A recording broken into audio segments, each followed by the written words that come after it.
Ok, muy buenas noches a todos los que van entrando, a los que ya se encuentran aquí presentes. Bueno, envío un saludo a todos los que han sido admitidos a esta reunión, todos los que quieran. Hay personas de México, de República Dominicana, Santo Domingo, República Dominicana, Guatemala, de Santa Marta, Colombia, Ibagué, Colombia, de Barranquilla también hay personas. Ok. Provincia Córdoba, Guatemala, Nicaragua. Maravilloso, genial. Bueno, bienvenidos a todos ustedes, queridos hermanos, Nicaragua, bienvenidos. Muy bien, bueno, bienvenidos a este encuentro, a este webinar, en donde quiero que podamos hablar de corazón a corazón, que podamos evaluar este tema tan importante, a la vez tan delicado y también ignorado realmente. Un tema bastante ignorado porque suele ser un obstáculo para algunas personas para poder vivir supuestamente la felicidad total o plena. Entonces, vamos a empezar. Les comparto aquí la pantalla. Aquí está el título del encuentro de hoy. Si no lo sabías, si no lo tenías muy claro, este es el título: Cuando la lujuria destruye el amor. Vamos a descubrir a la luz de la teología del cuerpo, porque todas estas enseñanzas se encuentran de alguna manera atravesadas por la teología del cuerpo y también por una reflexión personalista de la persona humana. Vamos a descubrir a la luz de esta enseñanza cómo sanar esas relaciones que han sido heridas precisamente por la lujuria, por la lujuria. Pero aquí hay que entender algo, y es responder a la pregunta: ¿qué es el amor? ¿Qué es el amor? ¿Qué es la lujuria exactamente? Hay que precisar conceptos.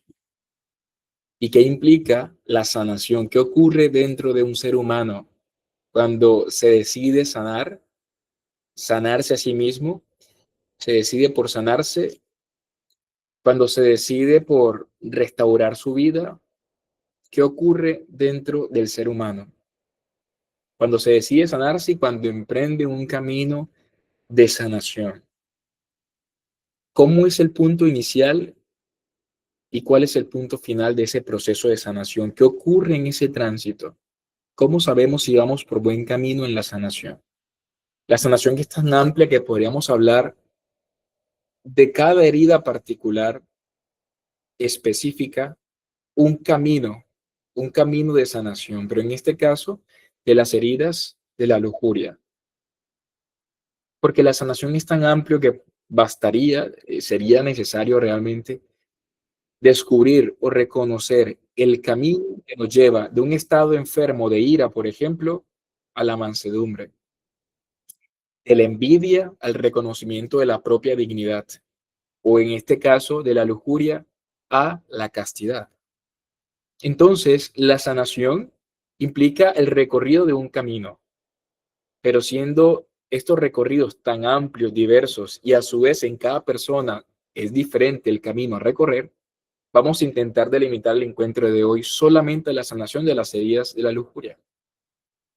De la lujuria. Hablaremos entonces de amor, de lujuria y de sanación. Esos tres puntos principales. Y vamos a ver al final hacia dónde nos llevan esta reflexión. Vamos a iniciar con una oración para entregarle a Dios este momento. Yo creo que no se puede hablar apropiadamente de este tema si antes no tenemos al autor principal de las catequesis de teología del cuerpo, que es nada más y nada menos el Espíritu Santo. Entonces, vamos a empezar en el nombre del Padre, del Hijo y del Espíritu Santo. Amén.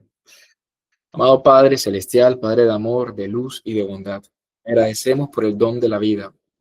Te agradecemos porque con el movimiento de un pensamiento tuyo nos has creado y soplaste espíritu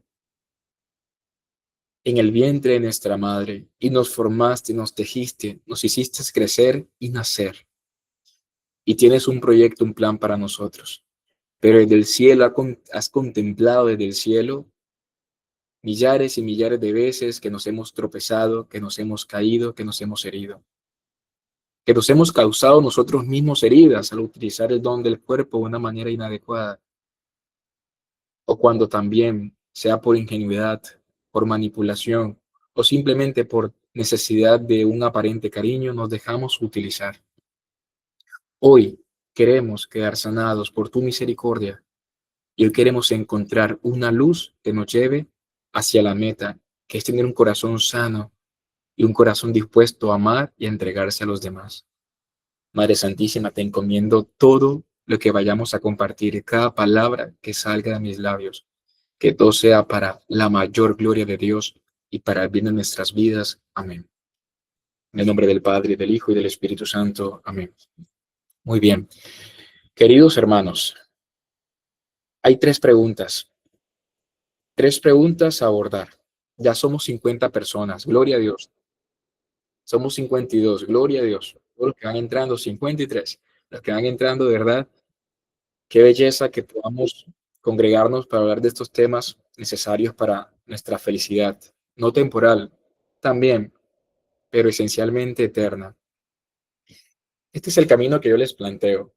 Responder estas tres preguntas que son fundamentales. ¿Qué es el amor? ¿Qué es amar? ¿Qué es el amor? El amor es una decisión, es un sentimiento, es una acción. El amor es una intención. El amor es humano, es divino, es sobrenatural o es simplemente un esfuerzo del hombre. ¿Qué es el amor? ¿Qué es amar? ¿Qué implica amar? Por otro lado, la lujuria. La lujuria es exclusivamente tener sexo o relaciones prematrimoniales. La lujuria es ver pornografía o masturbarse o las dos cosas, o una es peor que la otra. ¿Qué es la lujuria?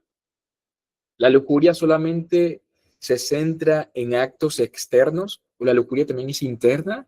Un pensamiento de satisfacción desordenado, aunque sea un pensamiento, aunque se quede solamente en una intención interna sin ejecutarla, cuenta como lujuria. ¿Y por qué centrarnos en el tema de la lujuria si estamos en el siglo XXI, donde es difícil hablar de su opuesto, que es la castidad? ¿Por qué no simplemente dialogar con la lujuria y entender que estos tiempos la iglesia tiene que modernizarse, diría alguna persona? ¿Qué es la lujuria? Hay que entender qué es la lujuria para poder entender cómo nos destruye y por lo tanto cómo no permite que desarrollemos aquella capacidad propia a nosotros que es la de amar. Y por último, la sanación. La sanación, entenderla que nos va a servir como motivación para poder superar aquellas crisis propias de la lujuria, aquellas cadenas propias de esta esclavitud tan horrible y poder emprender ese camino de liberación, de libertad y de amor profundo. Entonces, la palabra amar, ¿qué es amar? ¿Qué es amar? Quiero que se queden aquí conmigo para analizar esta palabra. Primero, hay que distinguir entre amar y sentir. Son dos cosas diferentes. San Francisco de Sales decía en uno de sus libros, creo que es la Filotea, decía que una cosa es amar y otra cosa es sentir que amo. Hay gente que cree que ama porque siente cosas muy intensas en su interior, porque siente emociones muy fuertes o simplemente porque la otra persona le resulta agradable a todos sus sentidos, el olfato, el gusto, el tacto, el oído, la vista especialmente. Pero el amor no es eso. El amor es algo mucho más. Si el amor fuese eso, no habría ninguna diferencia entre el gusto que sentimos por un alimento, por una cosa, por una prenda de vestir, que por una persona. Nosotros no podemos situar el amor en el campo de los sentimientos, porque sentimientos de agrado sentimos incluso hasta el mundo de las cosas. Por el mundo de las cosas sentimos emociones, sentimos fuertes sentimientos. Entonces, el sentimiento no es una forma apropiada de poder medir la calidad de mi amor o la calidad del amor que otra persona me tiene. No es por los sentimientos. Y si algo nos muestra este mundo, es que lo importante para ser amados es impactar a los demás. Como si yo tuviese que hacer algo para ser validado por otra persona. Como si yo tuviese que hacer algo para poder despertar los sentimientos dormidos del otro hacia mí. Pero eso no es el amor. Una vez escuché una frase que decía que los sentimientos no superan la prueba del tiempo. Los sentimientos no superan la prueba del tiempo en el sentido que llega un punto en el que alguien te deja de gustar, dejas de sentir cosas por esa persona. En un libro de Miguel Ángel Fuentes que se llama La trampa rota, se lo recomiendo, es un libro increíble que habla de las adicciones sexuales, un libro como de 300 páginas. Se llama La trampa rota de Miguel Ángel Fuentes. Él decía que existen personas que son adictas al romance, incluso al sexo, de tal forma que son como aquellas aves que despliegan su vuelo hasta la tierra, picotean las migajas del suelo y luego emprenden una marcha sin haber nunca posado en la tierra. Picotean y se van. Y hay quienes viven obsesionados tanto con la lujuria, con el placer, con las emociones, con las pasiones, con los sentimientos que puede ocasionarle a otra persona, que son como aquellos que simplemente se acercan, picotean y se van sin nunca reposar en el núcleo central de la otra persona, en su corazón. Nunca descubren al otro. Hay quienes creyendo que aman, realmente buscan a otra persona para encontrarse. Buscan a una persona para encontrar su seguridad.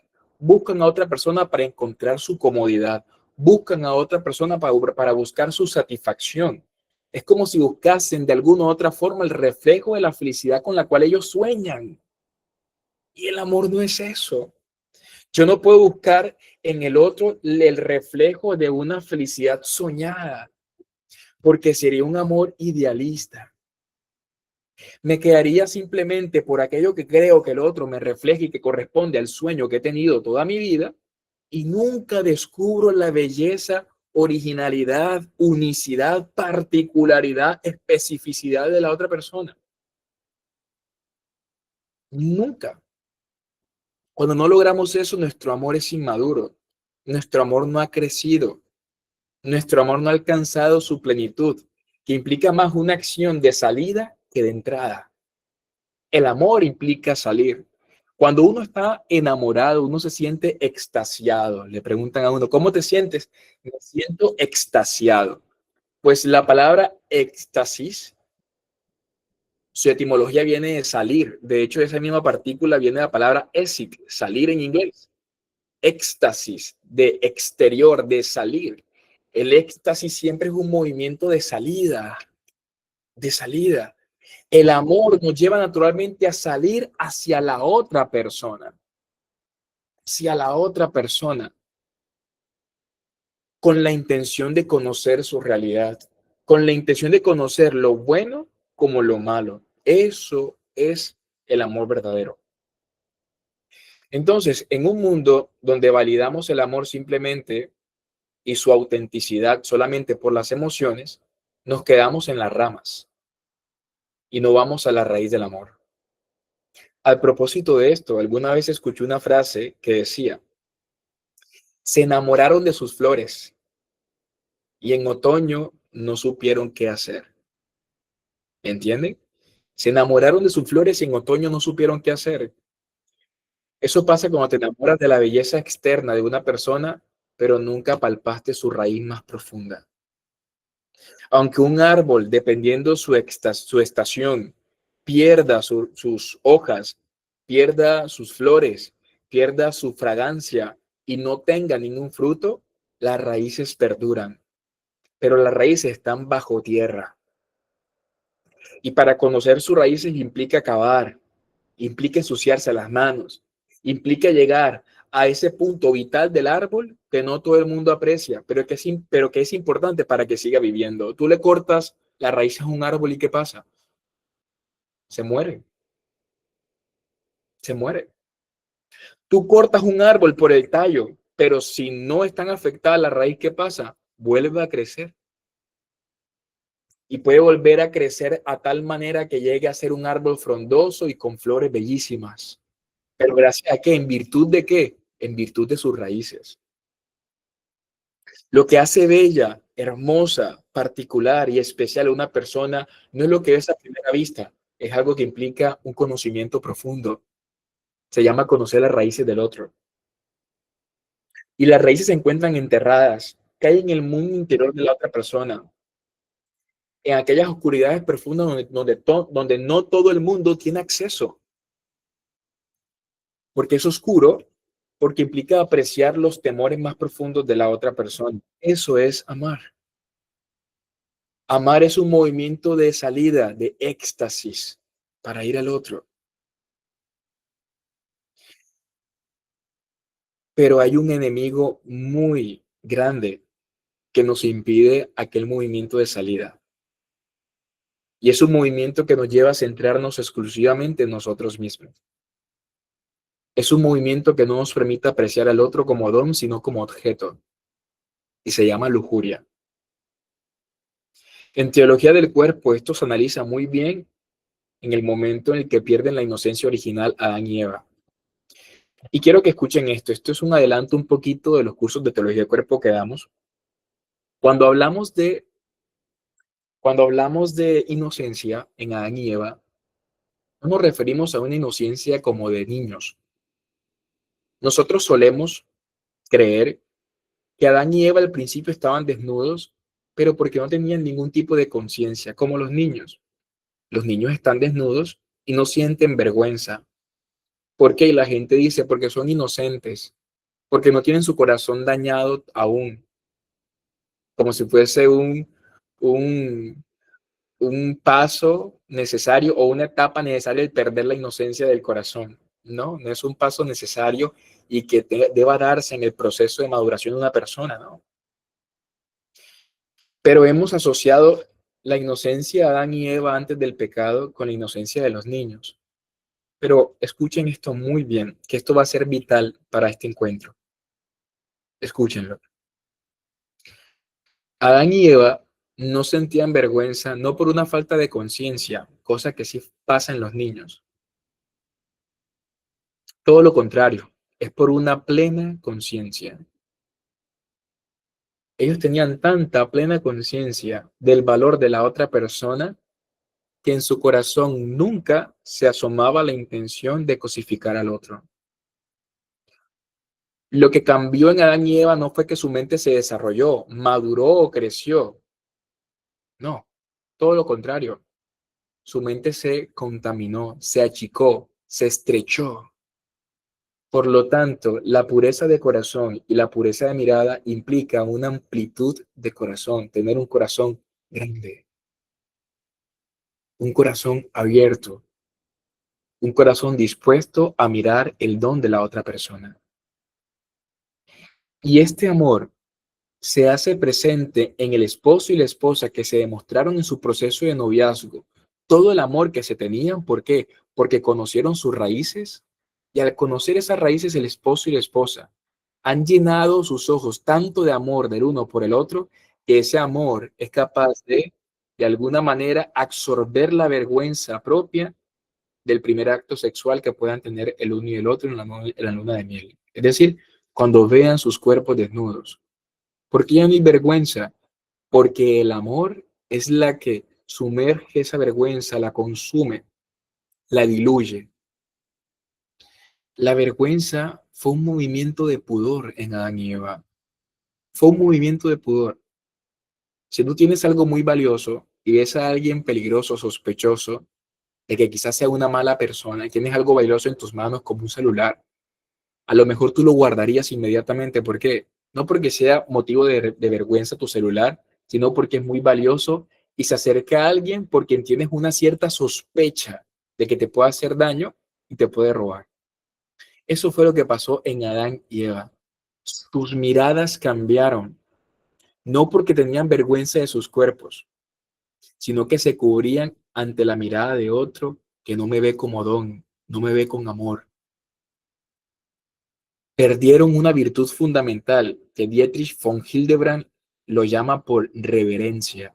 Y cristianamente, en filosofía podría llamarse reverencia. En teología le llamamos piedad. La piedad.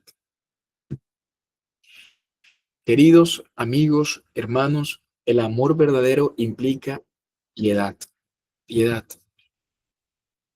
La piedad es la actitud propia que uno tiene ante algo que tiene un valor muy grande, que tiene un valor muy alto. La piedad es fundamental. Es el movimiento que nos lleva a postrarnos ante lo que tiene un valor supremo. Cuando Moisés se acercó a la zarza ardiente, que era la presencia de Dios, Dios mismo le dijo: Moisés, quita las sandalias de tus pies, porque el lugar que pisas es santo, es santo. Por lo tanto, la piedad es un movimiento de reverencia, pero también de respeto y de responsabilidad. De responsabilidad. Cuando uno carece de responsabilidad, cuando carece uno de respeto y cuando carece de reverencia por las cosas que tienen un gran valor, uno asume actitudes impropias. Una actitud impropia. ¿Qué es una actitud impropia? La actitud impropia es aquella de la persona que no se comporta de forma coherente con aquello que se pone ante sus ojos, que requiere admiración y un gran respeto. Pero hay personas que lo hacen por una profunda ignorancia, porque no conocen el valor de aquello que tienen ante sus ojos. Adán y Eva perdieron de foco el valor que la otra persona tenía, y ese valor de persona fue cambiado por valor de objeto. ¿Ustedes creen que Adán sentía impulsos muy grandes por Eva, pasiones muy grandes, un amor muy intenso? Sí, la pasión, el deseo, no comenzó a existir en el corazón del hombre a partir del pecado original. No, ya existía, pero de una manera ordenada. La pasión es propia del amor también. Estamos en el punto del amor aún. La pasión es propia del amor. El deseo es propio del amor. Lo que pasa es que no es el deseo del cuerpo de aquella mujer. Es el deseo de ella como es, con su sonrisa, con su cabello, con su ternura, con sus ganas de servir, con su inocencia, con su cariño. Es un deseo de ella. Es un deseo de él, también sentiría una mujer hacia un hombre. La lujuria nos lleva no a desear a la persona, sino tan solo desear una parte de ella. Porque la lujuria deja siempre insatisfecho, porque la lujuria es el movimiento de un corazón al deseo exclusivo de una dimensión o una parte de la persona, que generalmente es siempre la dimensión corpórea. La lujuria nos hace desear tan poco y nos sacia tan poco, tan poquito, porque solamente se sitúa en una dimensión de la persona y nunca termina de explorar lo demás. Nunca toca el núcleo interior de la persona, nunca lo toca. Toca la superficie, la epidermis de la persona, su piel, pero no toca nunca su corazón. Porque una vez encallado, atracado o estancado en su piel, le es imposible remar más adentro al corazón de esa persona.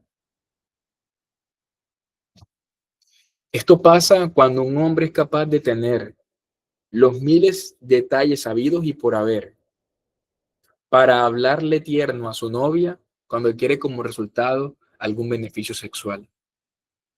Pero le es a veces imposible o casi innecesario tener una actitud de cariño, de comprensión y afecto cuando ella no está dispuesta a una relación, pero sí requiere de un apoyo emocional porque está pasando por un momento difícil, por ejemplo.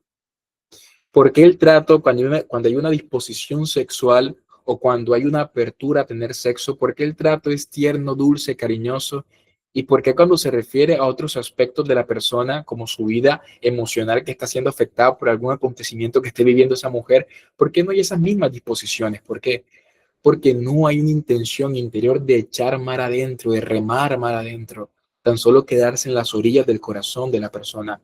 Ni siquiera el corazón, las orillas de su cuerpo, las orillas de su cuerpo. Y es muy difícil después de estar encantado con la orilla de la playa a ir al fondo del mar. Es muy, muy complejo, muy difícil. Implica cierto esfuerzo. Y las pasiones desordenadas, el sexo sin un fundamento de amor sólido, hipnotiza tanto que nos lleva a creer de alguna manera que lo que tenemos es amor, cuando simplemente es uso. San Juan Pablo II, en un libro que se llama Amor y Responsabilidad, cuando habla de la persona y el amor, hace el análisis del amor. Él menciona, existe un amor transaccional, ¿sí? Un amor egoísta, un aparente amor, en donde hay un trueque, una especie de trueque. Hay amor mientras haya el soporte del amor, y el amor son las emociones, el amor son los sentimientos, el amor son las apetencias satisfechas. Pero ¿qué ocurre? Que cuando esto deja de estar presente en la relación, parece ser que ese pilar fundamental, cuando ya no existe o se derrumba, termina por hacer caer todo el edificio de ese supuesto amor que se tenía. Lo hace caer, lo hace caer. Amar implica eso. Amar implica una integración total de la persona, una integración total. Miren, esto puede ser un poquito, solamente un poco complejo de explicar, pero voy a intentar explicarlo con un ejemplo que a mí me parece pues bastante claro para poder explicar esto de amar y cuál es la consecuencia directa de la lujuria en esto. No sé si ustedes alguna vez han visto un cubo de Rubik y no solamente lo han visto, sino que lo han intentado armar. Lo han intentado armar o lo han armado alguna vez. Pues resulta que una vez para una actividad en la que yo quería explicar sobre la desintegración de la persona, cómo la persona se desintegra, puede desintegrarse en todas sus dimensiones, el área afectiva, emocional, espiritual, corpórea, psíquica, espiritual, etcétera, afectiva. Yo intenté con mucha delicadeza, con mucho cuidado, desarmar el cubo de Rubik. Era un cubo muy sencillo. Ese es el cubo que tiene en las caras, tiene generalmente 3x3, 9 formas de diferentes colores. Uno intenta armar las caras que queden del mismo color.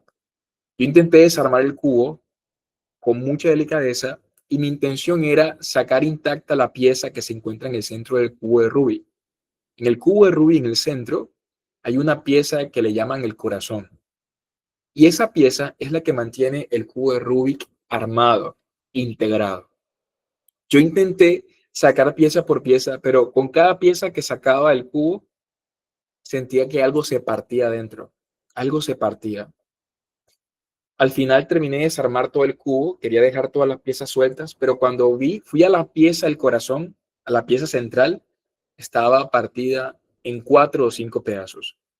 Mi intención era desarmarlo sin partir la pieza central, la que integra todo el cubo, pero me era muy difícil, muy difícil. El cubo de Rubik se entiende integrado. Desintegrado no tendría digamos, ninguna función, ningún sentido. Eso pasa cuando nosotros intentamos amar solamente con una dimensión de la persona. Y cuando intentamos amar solamente con el cuerpo y caemos, por lo tanto, en lujuria, terminamos de alguna manera rompiendo esa pieza central en el corazón que nos mantiene unidos e integrados. Nos fragmentamos en el interior. O cuando simplemente queremos amar desde un aspecto psíquico, emocional, sentimental, el amor se torna idealista y muchas veces exigente, porque la otra persona no se ajusta a lo que yo esperaría de ella o de él. Eso nos pasa a todos. Es un amor desintegrado. ¿Por qué? Porque la persona se encuentra desintegrada. Es la persona la que ama y la calidad de su amor en parte dependerá de la calidad de esa persona y no calidad en aspectos meramente exteriores. No me refiero a ese tipo de calidad, ni me refiero a dignidad. La dignidad, todos somos iguales en dignidad, somos dignos. Estamos hablando en ese ejercicio que la persona ha hecho de plenitud, de realización, de trabajo profundo sobre su humanidad. Hay personas que tienen grados de humanidad mucho más altos que otros. ¿Por qué? su sacrificio, por su atención, por su abnegación, en pro de que los otros se encuentren bien, sin afectarse a sí mismas, buscan el bien para las otras personas. Eso habla de un grado alto de humanidad, de sensibilidad.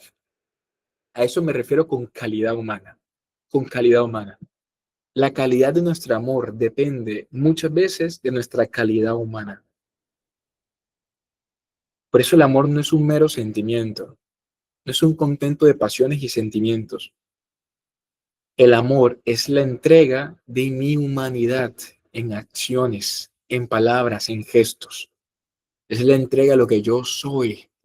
Por eso cuando uno ama no da algo, uno se da y uno se da con todo lo que es. La lujuria no permite que uno se entregue con todo lo que es, sino de manera dividida, de manera fragmentada o reducida. Y eso no es amor, no es amor. Recuerdo alguna vez una conversación que yo tuve con un compañero de la universidad hace muchos años, en donde le pregunté por su novia, la del colegio, y me dijo, no, ya yo terminé con ella. Y yo, pero usted se veía muy bien. ¿Qué pasó? Porque me dijo, te voy a decir la verdad, ya estoy con otra persona y no me entendía con esta primera persona, no me entendía porque no nos estábamos entendiendo en la cama, no me satisfacía lo suficiente. Y en cambio, con esta que estoy, sí siento que lo que tenemos es más fuerte, es más sólido, es más intenso, porque me hace sentir muchas emociones, muchas pasiones, sentimientos. Por lo menos él era honesto, por lo menos. Hay otras personas que aunque no sean honestas a sí mismas en su interior, esa es su intención, es su intención. Aman porque sienten, aman porque sienten. Y si aman porque sienten, no es amor, no es amor. Queridos hermanos, la lujuria, ¿qué es? La lujuria es la fragmentación de la persona en su dimensión sexual. Es la fragmentación total de la persona en su dimensión sexual. El sexo fue creado por Dios para entregarnos y la sexualidad también. Son dos cosas diferentes. El sexo es un acto específico, tener sexo, un acto específico. La sexualidad es algo diferente. La sexualidad son todas las diferencias que tenemos entre hombres y mujeres, a nivel corporal, a nivel psíquico y a nivel espiritual. Y aquí les voy a decir algo que es un boom, es muy importante en la teología del cuerpo, pero muy importante.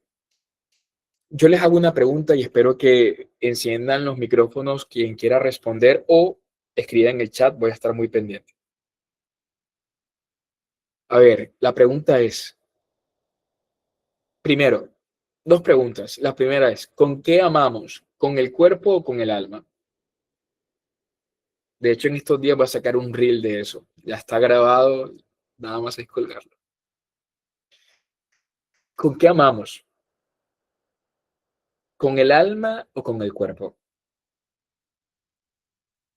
Y le voy a responder con Benedicto XVI, Joseph Ratzinger. Bueno, ya era Benedicto, porque él escribió algo sobre eso. Con ambos, con ambas, con el cuerpo y con el alma, con ambas, total, yo pienso que con el alma, con todo.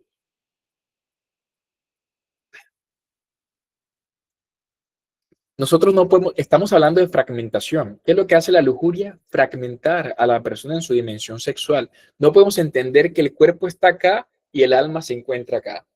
Y cuando vamos a amar, es el alma la que ama y el cuerpo es un obstáculo.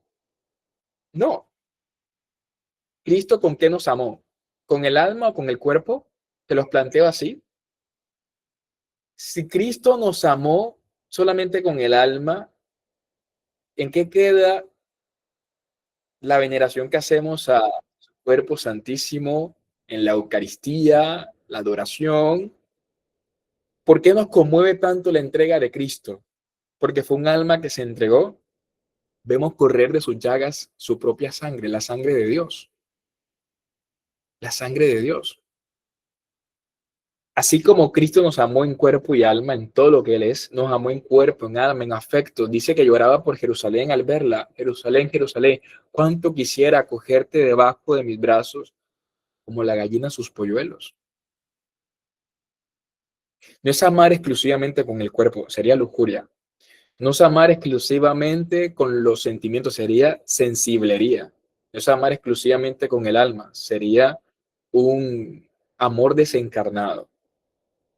Y si algo nos caracteriza a nosotros los cristianos es que somos la fe de la encarnación. Nos llamamos cristianos porque el verbo se hizo carne. Somos la religión de la persona, ¿sabían eso? Somos la única religión que dice donde está el pueblo está la iglesia. Para los judíos no es así. Para los judíos era el templo. Para los musulmanes es el Corán. Para los cristianos es la iglesia está, Cristo está donde están los hermanos, reunidos en cuerpo y alma. Queridos hermanos, nosotros no amamos con el alma, ni amamos con el cuerpo, amamos con todo lo que somos. Amamos con el cuerpo, amamos con el alma, amamos con los afectos.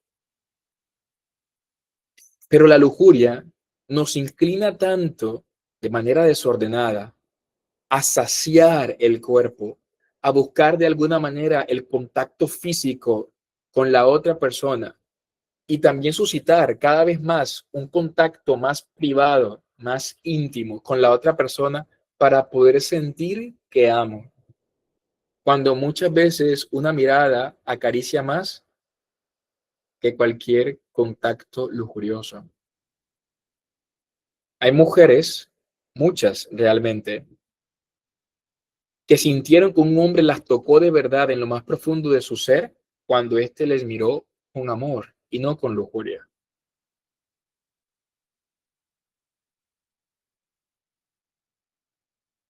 Así es. Eso, lo uno. Lo segundo es, miren, cuando Dios creó al hombre, en Génesis 1, 26, 27, dice la palabra, hagamos al hombre nuestra imagen y semejanza. Versículo 26. Y luego dice, Dios creó al hombre imagen suya, sí. A imagen de Dios lo creó, varón y mujer los creó. Dios creó al hombre imagen suya. A imagen de Dios lo creó, varón y mujer los creó. Dice 3 veces creó, porque el hombre es la creación perfecta de Dios. Pero cuando el autor sagrado habla de la imagen de Dios en el hombre, destaca que es en la realidad masculina y femenina. Dios creó al hombre imagen suya, a imagen de Dios lo creó, varón y mujer lo creó, los creó. El catecismo dice respecto a esto que el hombre, que Dios no es ni hombre ni mujer, entendemos a Dios como tal no es ni hombre ni mujer. La segunda persona hecha carne asumió condición humana y la condición que asumió fue de varón, Cristo es varón, pero Dios en cuanto a espíritu puro no tiene sexo, no es ni hombre ni mujer. Pero el catecismo en el numeral 370 dice que a pesar de eso, las perfecciones del hombre y de la mujer muestran o reflejan algo de la infinita perfección de Dios. Las de un padre, las de una madre y las de un esposo. ¿Escucharon eso? Dios no es ni hombre ni mujer, no obstante, las perfecciones del hombre y de la mujer revelan algo de la infinita perfección de Dios. Pero uno se pregunta, ¿cuáles son nuestras perfecciones? Solo Dios es perfecto, pero ¿dónde Dios dejó inscrito en nosotros sus perfecciones? Y dice en la capacidad de ser madre, ser padre y ser esposo. Es decir, en la familia, que es donde el amor es fecundo, y en el matrimonio, que es donde el amor es donativo. Dios se revela en la capacidad de donación y de fecundidad del hombre. Donación y fecundidad. ¿Qué pasa cuando uno quiere tener sexo sin las consecuencias del sexo, que es tener hijos? Está separando la donación de la fecundidad. Y ahí que hay fractura. ¿Y qué es la lujuria? Fractura. Una fractura. Te quiero, te amo, me entrego, pero bajo algunas condiciones. No hay totalidad de la entrega. Me entrego a ti y te recibo, pero tu fecundidad no la recibo. Entonces entra la anticoncepción. No hay una entrega total, no hay un orden, hay irresponsabilidad. Es propio de la vida infantil querer disfrutar de algo sin asumir las consecuencias de ese disfrute y eso es propio de la inmadurez, de la infancia, de la niñez.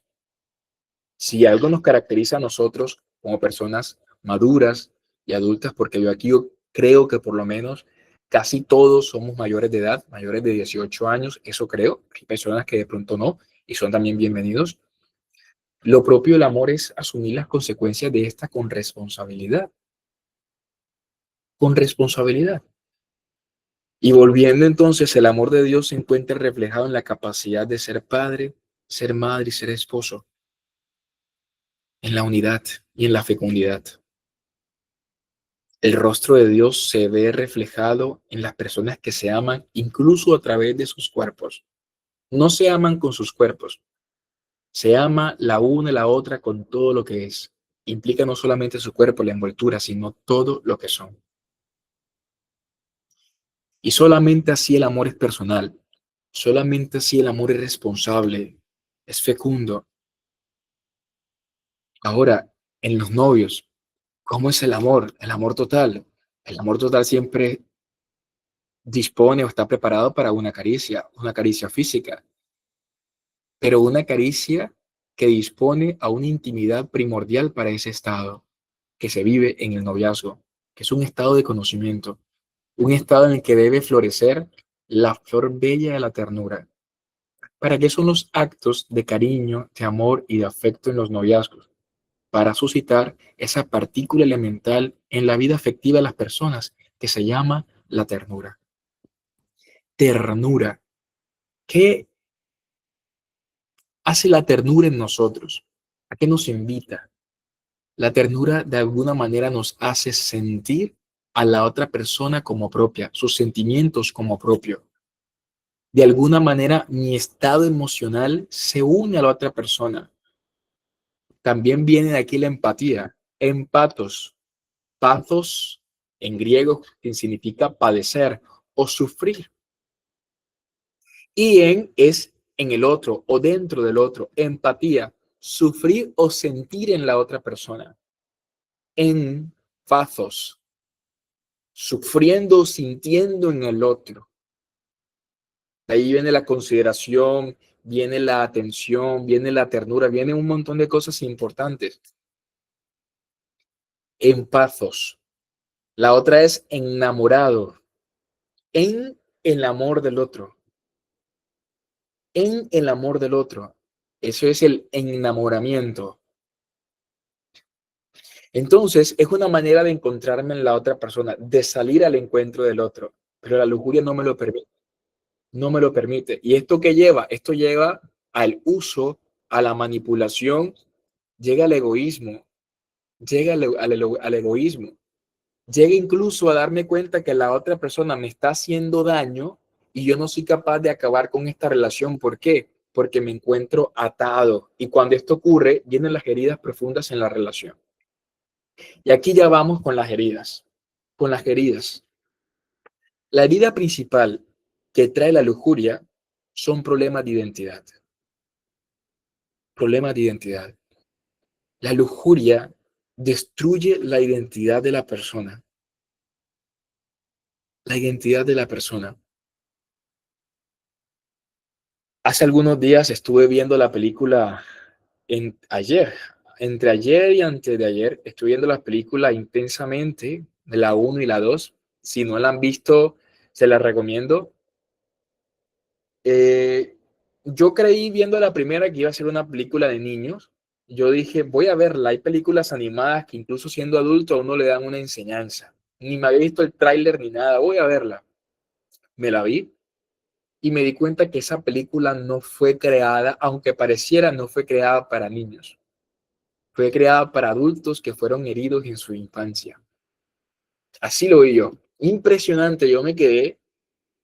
Claro, puedo hacerle sus críticas porque por la visión que yo tengo de la persona es muy reductible en algunos aspectos.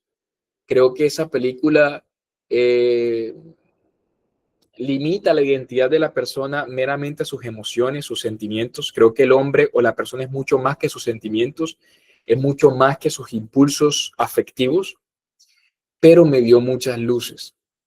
En la segunda parte de Intensamente, sí le tengo menos críticas. La segunda sí se adapta más a la complejidad de la persona, pero se la recomiendo si la pueden ver, está maravilloso, me encantó.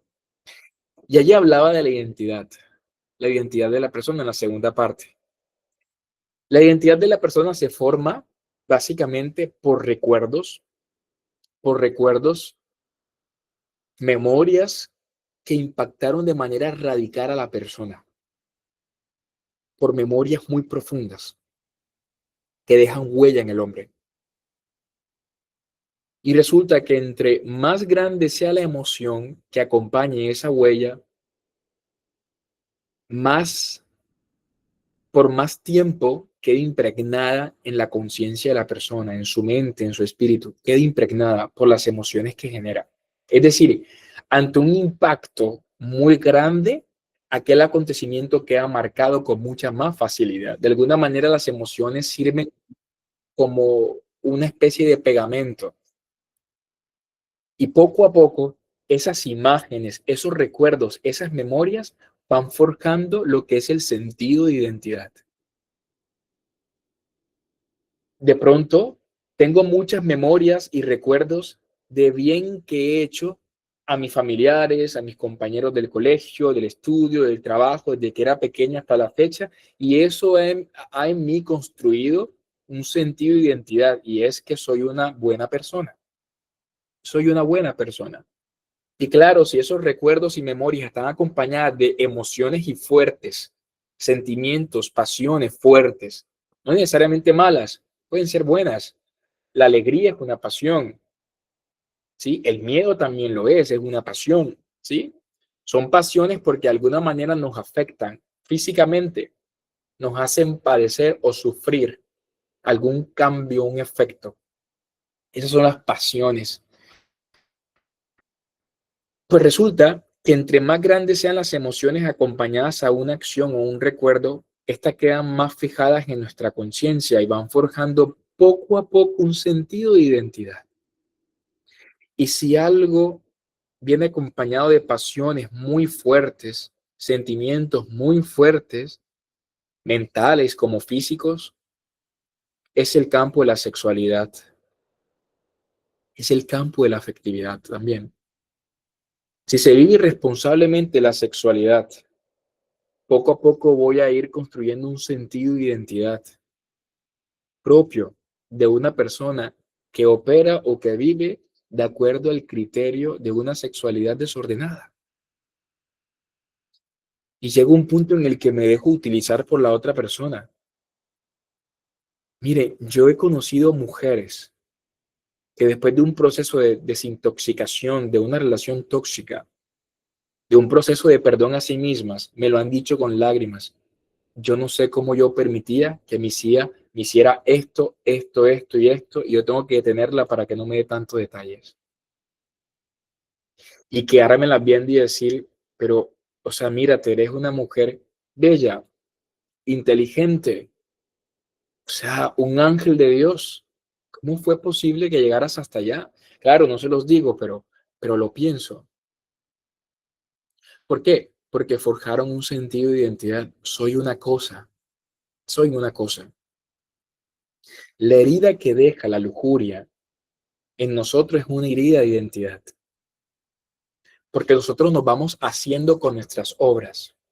Yo me hago y me identifico con las cosas que hago, con las cosas que yo hago, que realizo, yo me identifico poco a poco. Yo me construyo con mis actos. Yo me construyo con mis actos. Mis actos me construyen. Y si yo me he abierto a un mundo lleno de lujuria y desorden, es inevitable que yo poco a poco vaya construyendo una identidad propia de una cosa que sirve para contentar a otros. Miren, hay mujeres, lo digo en mujeres porque tiende muchas veces a afectar más a la mujer en estos aspectos, ejemplos que estoy dando. Luego vamos a abordar un poquito el mundo de los hombres, cómo puede afectar la lujuria. Pero en las mujeres ocurre también el mismo ejemplo. La mujer descubre cómo era tratada y llora y sufre y tiene que perdonarse. Y es un proceso muy largo. Pero aún quedan marcados ciertos comportamientos, actitudes que operan en ella de manera inconsciente, sin darse cuenta. La manera como mira a otros hombres, la manera como los engancha, de alguna manera los atrae, a eso me refiero. Que ella sin darse cuenta estuvo operando bajo criterios propios de ese filtreo, de ese coqueteo que era propio de su pasado, que era propio de una identidad cimentada en el desorden sexual. Entonces, generalmente son mujeres que atraen hombres que están buscando simplemente satisfacerse sin ella darse cuenta, y ahí viene el razonamiento de ella después de terminar en los mismos agujeros diciéndose, pero ¿por qué siempre atraigo la misma cantidad de hombres? La misma cantidad no, me refiero al mismo tipo de hombres, a eso me refiero, al mismo tipo de hombres. ¿Por qué? Porque esto afecta tanto el sentido de identidad y llega tan profundo al inconsciente de la persona que ella opera, tiene unas especies de rituales que quedan tan marcados en ella que no se da cuenta, no se da cuenta.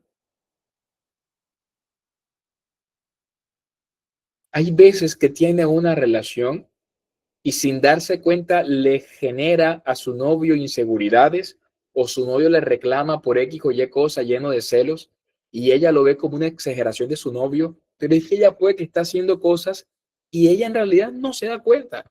Y el novio también tiene que ser consciente de esto. Hay cosas inconscientes. Pero esto pasa cuando en su pasado forjó tanto su sentido de identidad en un plano, repito, donde había simplemente transacción afectiva y sexual. Vivo en ese plano porque nos acostumbramos a estar en él.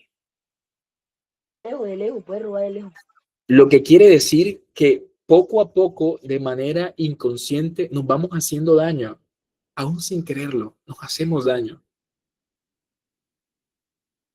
¿Cómo se sana esto?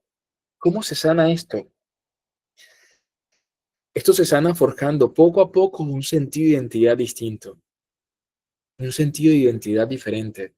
Y eso es un proceso que no es de la noche a la mañana. Yo aquí no vengo a dar herramientas que funcionen de un día para otro, pero sí procesos. Y voy a hablar de eso. Primero, para que lo tengan ahí y lo apunten. Primero que hay que hacer, a ver, primero descubrir el propio valor, descubrir el propio valor y hacer el ejercicio profundo de que descubrirlo no porque otro me lo diga, sino descubrirlo por sí mismo o por sí misma. Descubrir el valor que tengo por mí misma.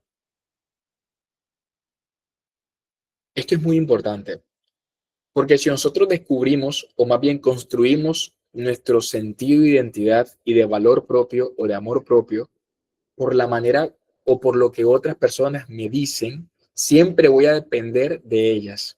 Siempre voy a vivir anclado a que esa persona, que es la que me ha hecho sentir valiosa, me afirme cuantas veces lo necesite. Y la otra persona puede que no esté, porque las personas fallan, las personas fallecen, las personas se cansan, las personas se van. Entonces, tiene que ser un ejercicio propio. ¿Y cuál es el ejercicio propio que yo les propongo? A ver, yo les propongo que ustedes se coloquen ante un espejo, ante un espejo, ante un espejo y tomen cada una de aquellas promesas de la palabra de Dios, de la Biblia, si eres creyente, si no, no hay problema. Pero en este caso que tomes aquellos pasajes bíblicos en donde de alguna u otra manera se habla del amor que Dios te tiene y las recites mientras te observes a ti mismo en ese espejo. ¿Saben por qué esto es importante? Porque esto refleja una experiencia que en la teología del cuerpo se llama soledad originaria. En la soledad originaria, Adán tenía la capacidad de verse con los ojos de su padre. Y como Dios es la pureza infinita y absoluta, Adán lo único que podía ver mirando a Dios era su propio reflejo. Adán se sabía o se conocía a sí mismo diferente a las demás criaturas en relación con Dios. Que en las catequesis numeral, catequesis 6, numeral 5, si no estoy mal, dice que la relación que estableció Adán con Dios fue una relación única e indefectible y absoluta, exclusiva. Se veía reflejado en el rostro del Padre. Y ese rostro se ve en sus promesas. Lo propio de un padre es ser providente, provee, ve más allá de nosotros, provee, se pone más allá de nosotros para ver a profundidad. Y es importante hacer ese ejercicio, colocarnos ante un espejo, leer esos pasajes bíblicos que hablan de una promesa, que hablan de tu valor. Hay tantas. Y mirándote a los ojos en ese espejo, leerlas. ¿Saben por qué? Porque muchas veces nos vemos bajo los ojos de la crítica de nuestros padres. Hemos aprendido a vernos bajo los ojos de la mirada lujuriosa del novio. Hemos aprendido a vernos a los ojos, desde los ojos de la traición de una pareja. Hemos aprendido a vernos desde los ojos de la exigencia de un jefe que nunca me felicita, aunque no tiene la obligación de hacerlo, etcétera. Hemos Nos hemos definido tanto bajo el reflejo de otra persona que no nos hemos podido llegar a definir como persona indefinible, me parece una paradoja, pero es así, ante los ojos de Dios. Cuando tú intentas hacerte una idea de ti misma, es imposible que no recurras a tus memorias más profundas, en donde alguien te recordó quién eres o donde alguien te mintió y te dijo que eras un inútil, una buena para nada, pero no es así. Y eso fue forjando una identidad. Pero resulta que esa identidad hay que desterrarla, hay que crear una nueva. Y eso es un proceso, es como un árbol que crece. Tú tienes que entender que en tu cabeza es como si fuese, hay un árbol. Y ese árbol creció porque multitud de semillas, de muchas cosas que te han dicho, has escuchado o visto, han creado en ti un árbol. Un árbol que da ciertos frutos, buenos o malos, o los dos. Pues resulta que si ese árbol te está envenenando y se encuentra en tu mente y nutre las dimensiones, las demás dimensiones de tu vida, tú tienes que desterrar ese árbol y sembrar uno nuevo. Jesús hablaba mucho de la semilla y el sembrador. Y cuando hablaba, ¿a qué se refería? A una palabra que cae en un terreno. Hay que limpiar el terreno de nuestra mente. Hay que dejar que esa palabra entre para que ese árbol, de ese nuevo sentido de identidad, dé fruto abundante. No es que tengamos un árbol en la mente, ni más faltaba y tampoco creo que lo creías, pero es una manera gráfica de entenderlo. Y si ese árbol lo plantas apenas a hoy en la noche, si haces una oración al finalizar el día, debes tener la certeza que mañana no va a florecer y es lo normal, pero tienes que regarlo todos los días. Y cuando menos lo creas, dará fruto, dará fruto. Asegúrate que tenga raíces profundas ese árbol, que si tiene raíces profundas, aunque venga una tormenta, un viento huracanado que quiera derrumbarlo, tu identidad se mantendrá. ¿Por qué? Por la profundidad de sus raíces. ¿Cuáles son tus raíces? ¿Sobre qué se encuentra sin tu valor? sobre qué se encuentra cimentado tu dignidad o el reconocimiento de tu dignidad, porque nadie se gana ni pierde la dignidad. La reconocemos o la dejamos de reconocer, pero la dignidad, todos tenemos dignidad, todos. Nadie la pierde, nadie la pierde. Por eso, queridos hermanos, es muy importante que alimentemos ese pequeño árbol. Y eso es de todos los días. Es de todos los días. Cuando éramos pequeños, en la mayoría de los colegios por lo menos, alguno de ustedes pudo haber hecho o hizo el experimento del grano de frijol. En un tarrito se colocaba algodón, se colocaba el grano y nosotros emocionados de pequeño lo veíamos crecer. Hay que volver a realizar esa práctica, pero en la vida emocional afectiva. Y así es como sanamos. La sanación es un proceso de días, de meses, de años. Pero en ese proceso, en ese camino, aprendes cosas importantes, importantes. No empezamos a aprender de la vida cuando nos encontramos sanos. Nuestra experiencia humana crece y nuestra capacidad de empatía y comprensión crece cuando hemos sufrido nuestro camino de sanación. Entonces, vamos a resumir. Primero, ¿qué es amar?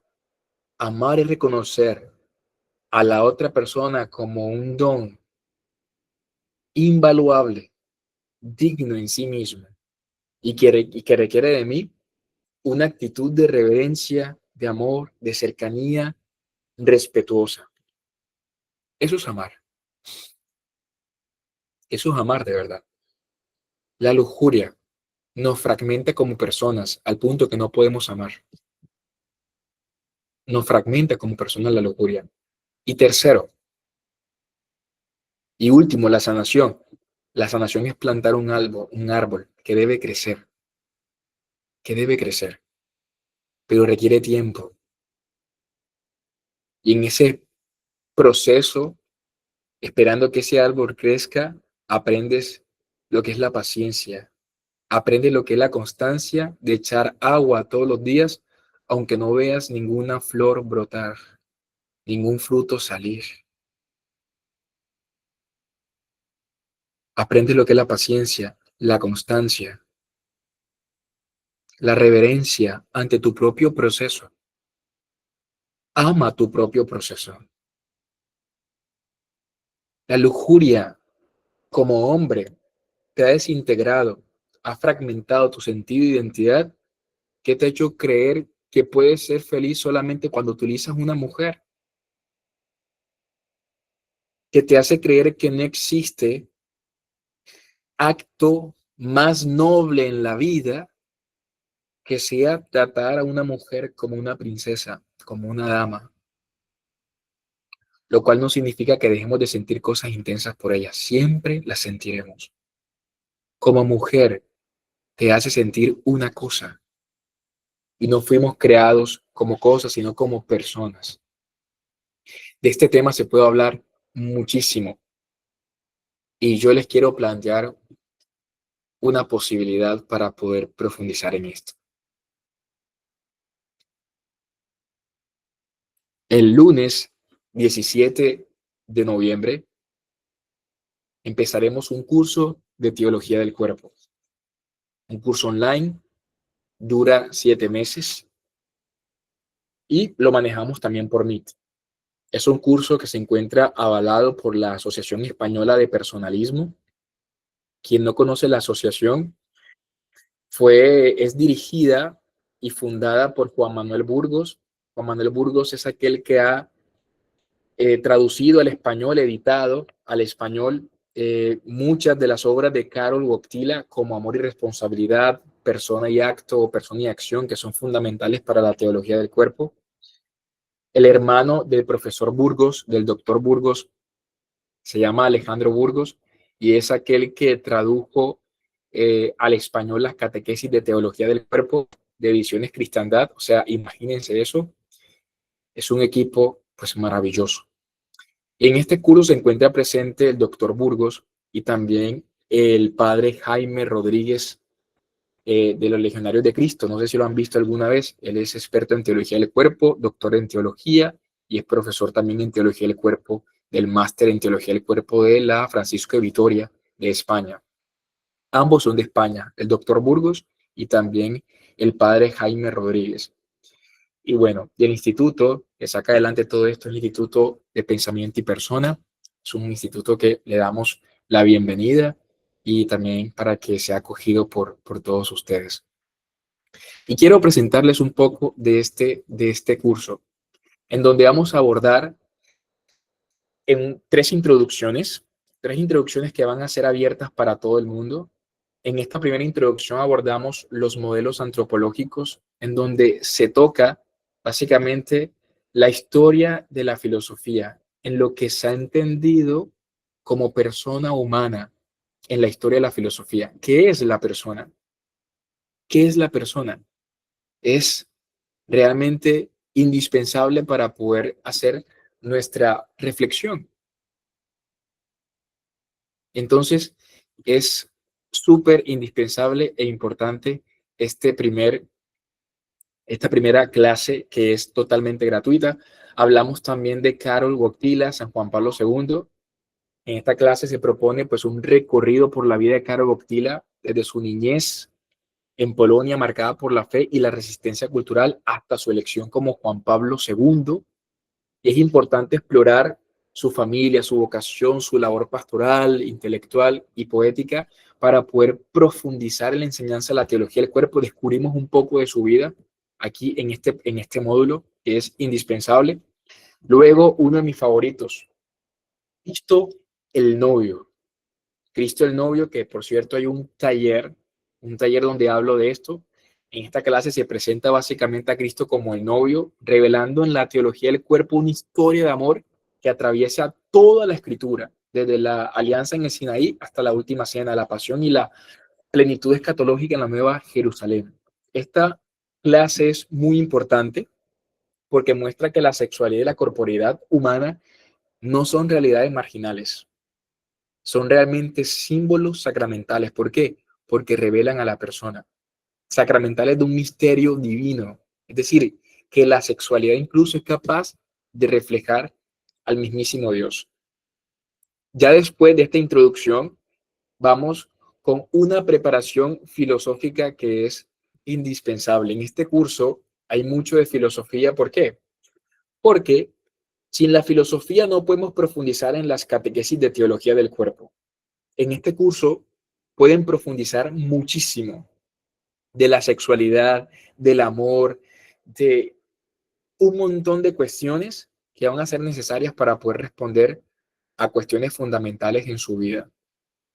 Entonces, para que puedan aprovecharla en esta clase, introducimos el tema de la naturaleza humana, la felicidad como el fin del hombre, hablamos de la virtud. Luego hablamos de Santo Tomás de Aquino, que es la segunda clase. En Santo Tomás abordamos todo lo que tiene que ver con la trascendencia y el llamado del hombre a realizarse en Dios. Cómo todos nuestros actos son de alguna manera una búsqueda de un deseo insatisfecho por Dios. Hablamos de Immanuel Kant. A él se debe un concepto muy importante que es la de autodeterminación.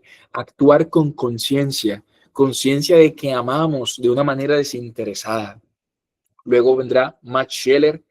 Max Scheler es el filósofo en el que Karol Wojtyla hizo su tesis doctoral para ser profesor de filosofía, y a él se debe una ética material de valores. ¿Cómo así? Él habla de que nuestra vida moral básicamente es una respuesta a un descubrimiento, a la captación de un valor que las cosas tienen.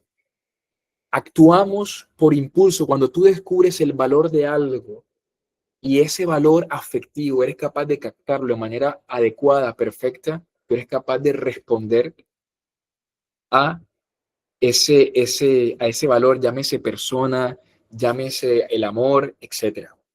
Luego hablaremos de Karol Wojtyla, San Juan Pablo II, y aquí, en esta clase, el doctor Burgos va a abordar los presupuestos personalistas de las catequesis de teología del cuerpo. Hasta aquí el primer bloque o primer periodo del curso. Luego vamos con el segundo periodo. Hablaremos del principio. ¿A qué se refiere cuando Cristo apela al principio? ¿Cómo era Adán y Eva? ¿Por qué Adán y Eva no sufrían? ¿Cómo era posible que se amaran, no sintieran vergüenza? ¿Cómo es ese principio para poder vivirlo en mi presente? La soledad originaria. En esta clase entenderemos que la soledad no es una enemiga. La soledad puede ser nuestra aliada para encontrarnos con Dios y conectarnos con nuestra verdadera identidad. Unidad originaria. En ella nos daremos cuenta que somos más imagen y semejanza de Dios en el amor. Hablaremos de por qué Eva fue sacada de la costilla de Adán, qué significa eso, qué significa que los dos juntos, incluso sexualmente, son más imagen y semejanza de Dios. ¿Puede la sexualidad reflejar a Dios? ¿Puede el sexo incluso en el matrimonio reflejar a Dios? Claro que sí. Desnudez originaria, el cuerpo como sacramento de la persona. La desnudez no era ausencia de conocimiento, era pleno conocimiento del don de sus cuerpos. Luego, en el segundo ciclo, en este primer periodo, en este segundo periodo todavía, ya vamos a las heridas. Vamos a hablar de las heridas del corazón y cómo sanarlas. Vamos a hablar de qué significa el adulterio del corazón y cómo esto desintegra a la persona, cómo nos fragmenta en el corazón, en lo más profundo de nosotros. Esto de la lujuria, lo entenderemos más a profundidad allí. Hablaremos de la pureza de corazón. Todo esto es una clase. Cada uno de estos mosaicos que he mostrado es una clase de 2 horas. La pureza de corazón. Vamos a entender que la libertad verdadera es aquella que se manifiesta o se realiza en la pureza de corazón. Un corazón humilde y puro. Y luego abordaremos una crítica en la estética o en las obras de arte. Hoy se le quiere llamar obra de arte a cualquier cosa, incluso una canción que denigra a las personas. Aquí vamos a entender cuáles son los criterios para poder identificar a una obra como algo que realmente dignifica a la persona humana. Llámese música, llámese teatro, llámese cine, y lo haremos todo a la luz de la teología del cuerpo. Luego abordaremos el tema que tiene que ver con la resurrección del cuerpo. ¿Qué es un cuerpo glorificado? ¿Cómo nuestro cuerpo puede reflejar la gloria de Dios? Y no solamente en el último día, sino incluso hoy, en virtud de la castidad. La espiritualización del cuerpo humano, según San Pablo, lo abordaremos en la última clase de este segundo periodo. Y luego vamos a hablar del celibato por el reino de los cielos. ¿Por qué los sacerdotes no se casan? ¿Por qué es importante el celibato? ¿Y tendrá alguna relación con el matrimonio? Claro que sí. Hablaremos que es la gracia de Dios la que permite a las personas vivir en aquella gracia o en aquel estado celibatario y cómo también a través de este estado pueden ser fecundos de manera espiritual. Y ya para finalizar, el matrimonio. Como sacramento en la carta a los Efesios, leeremos el matrimonio a través de aquella carta, el matrimonio como parte integrante del sacramento de la creación, que es lo que Dios siempre quiso del matrimonio. Vamos a ver las pautas para poder descubrir cómo vivir este don tan grande. El cuerpo como lenguaje o el lenguaje del cuerpo. De cierta forma, los cuerpos en el acto conyugal del esposo y la esposa pueden desplegar una alabanza a Dios, aunque no lo crean. Y lo abordamos en esta clase. El lenguaje del cuerpo en el libro de Tobías. ¿Será que el cuerpo es oración? ¿O el sexo a través del cuerpo puede ser oración, acción de gracias? ¿Será que el sexo matrimonial santifica? La respuesta es sí, y en esta clase lo veremos. ¿Cómo es eso posible? Y por último, amor y fecundidad, donde abordamos todo lo que tiene que ver con métodos naturales de planificación, si es que se le puede llamar así realmente, no es el nombre más preciso, pero así se le conoce mucho, métodos naturales, un análisis al humane vitae. Hablaremos de la espiritualidad conyugal como punto fundamental para que un matrimonio pueda dar fruto abundante. Y quiero decirles que se abren las inscripciones para este curso y además en las próximas horas, 24 horas, quien pueda inscribirse en este curso, quien lo haga, va también a disfrutar de el siguiente beneficio. Va a tener el acceso gratuito a 3 talleres totalmente gratuitos. Uno es la batalla espiritual y cultural, donde abordamos temas como el marxismo, el comunismo, por qué son incompatibles con el cristianismo, temas como cruzadas, la aparente inquisición, qué fue lo que realmente pasó, la Revolución Francesa, cómo se vio la revolución sexual en las universidades. Para eso hay que ir a Nietzsche y a Freud, entenderlos un poco. Vamos a ver realmente si hay leyenda negra o fue verdad todo lo que pasó en la Edad Media respecto al cristianismo. ¿Será que tenía poder o era lo mejor que el cristianismo gobernara? Lo abordaremos en esas bases, los padres de la iglesia, toda la historia de la iglesia. Es maravilloso realmente. El noviazgo según San Juan Pablo II, que es un análisis básicamente de amor y responsabilidad. Y por último, un taller sobre la Eucaristía, pero leído desde un lenguaje nupcial, porque la Eucaristía es el sacramento de los esposos. Entendemos lo que es el amor humano a la luz de la Eucaristía. Es un taller meramente teológico, pero muy, muy profundo. El primero más histórico, el segundo es más filosófico experiencial y el tercero y último es más teológico. Entonces, quienes se inscriban en las próximas 24 horas y va corriendo, podrán participar de estos 3 talleres. El curso más los talleres. Realmente el curso se encuentra a un precio muy accesible. Allí les acabaron de dejar en el grupo, en el chat, un link si quieren informarse más sobre este curso. Miren, a mí realmente me ha ayudado a abrir la visión respecto a la sexualidad y la afectividad, este curso de teología del cuerpo. Es un curso que se encuentra avalado por la asociación. Les aseguro que va a ser revelador y bueno, que les va a ayudar muchísimo en muchas cuestiones sobre la afectividad, sobre la sexualidad, sobre el amor humano, sobre tantas heridas que tenemos en el campo de la sexualidad, pero también responde a preguntas fundamentales como la vocación, la identidad. Entonces, es la invitación que se hace, se encuentran inscripciones abiertas, pueden preguntar sin ningún tipo de compromiso y por allí podemos darle toda la información. ¿Listo?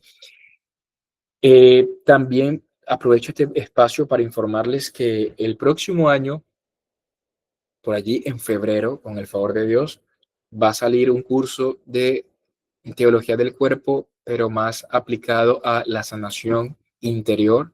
También será maravilloso. Este curso es más de aprender a leer las catequesis, comprenderlas a profundidad, cuál es su propósito, su intención, cómo entenderlas, y creo que sería una preparación muy buena para luego hacer el otro curso.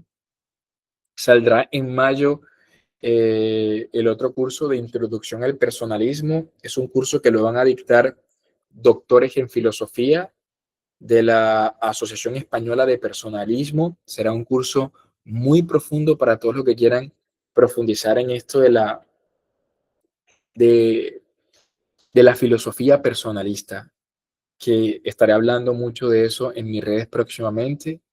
Y también un último curso que estaremos dando información sobre el amor humano en el plan divino, una lectura del amor, de las relaciones desde la palabra de Dios y desde el misterio de Cristo que ama a la iglesia como esposa. Entonces, pues nada, ha sido realmente un encuentro maravilloso. En 15 días, con el favor de Dios, tendremos otro. El 14, creo que también cae martes 14, sí, martes 14 de octubre tendremos otro webinar totalmente gratuito para que cada vez puedan integrarse más.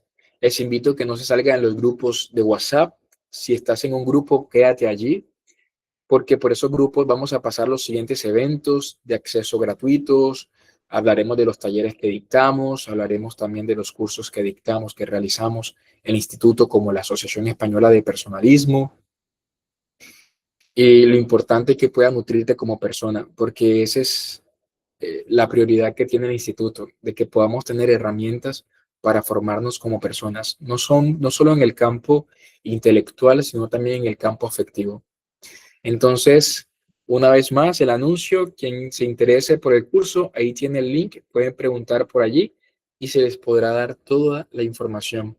Inscripciones, puedes apartar tu cupo, también lo puedes hacer, y las próximas 24 horas para poder aprovechar estos 3 regalos que vienen extra al curso, que son talleres, otros productos del instituto, pero que a las personas que se inscriban en las próximas 24 horas les será totalmente gratuito. Entonces, de esta manera concluimos. Vamos a cerrar con Ave María para entregarle a Dios todo lo abordado.